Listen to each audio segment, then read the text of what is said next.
First up, we now have new numbers for the Algoma region. We also have our 9th positive case of COVID-19. So we have now tested 603 people. We're waiting on the results for 212 of those tests, and we have 9 positive cases. Now, this is what we know about the 9th case.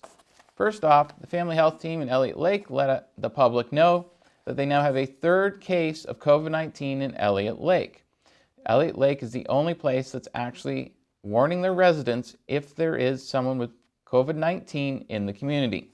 This is what we know about this individual. They're in their 40s, they're female.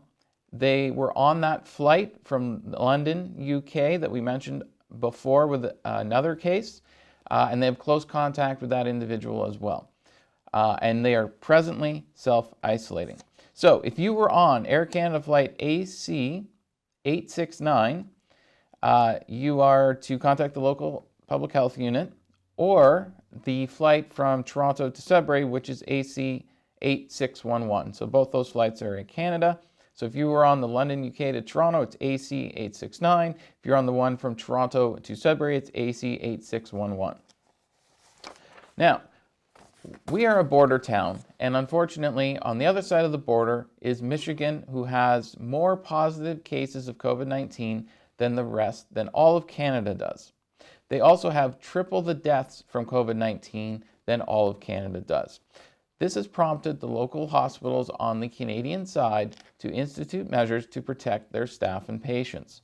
Many people who work in the healthcare field, whether they live in Windsor or they live in Sault Ste. Marie, will work on both sides of the border or work on the other side of the border while living in the other country. For example, about 20% of the registered nurses at War Memorial Hospital actually live on the Canadian side of the border.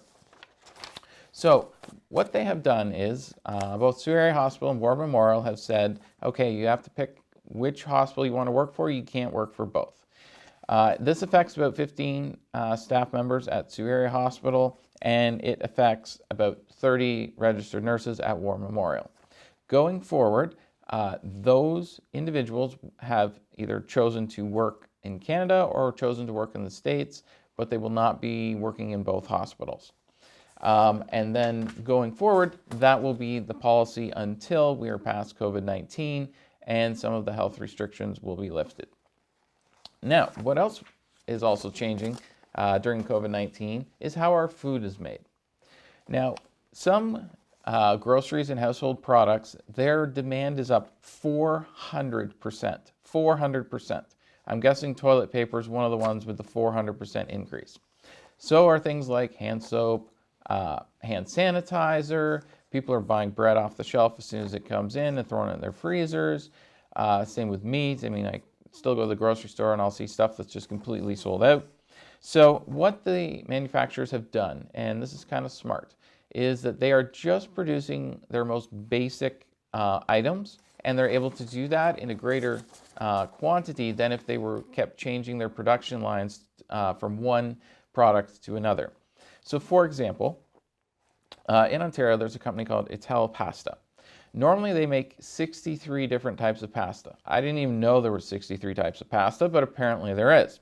Right now, they have pared that down to just 6 different types of pasta, and their spaghetti line is just running 24/7 as fast as possible. Now, normally when they would switch from one type of pasta to another type of pasta, it would take them at least 3 hours to change the molds on the lines to do that. By paring it down to just 6 types of pasta instead of 63, they're not doing those switches as often because they're just doing the 6, so it allows them a lot more time to actually make pasta during this time period. There's another company here in Ontario that makes pasta sauce. They normally make 12 different kinds. They've pared it down to 3 because across the board it's just easier for them to do that. One of the toilet paper manufacturers used to have 5 different package sizes that you could buy based on the number of rolls in them, and now they just have 2. And I heard of one manufacturer that's just doing 1 size for toilet paper for the time being. We'll be right back after this break.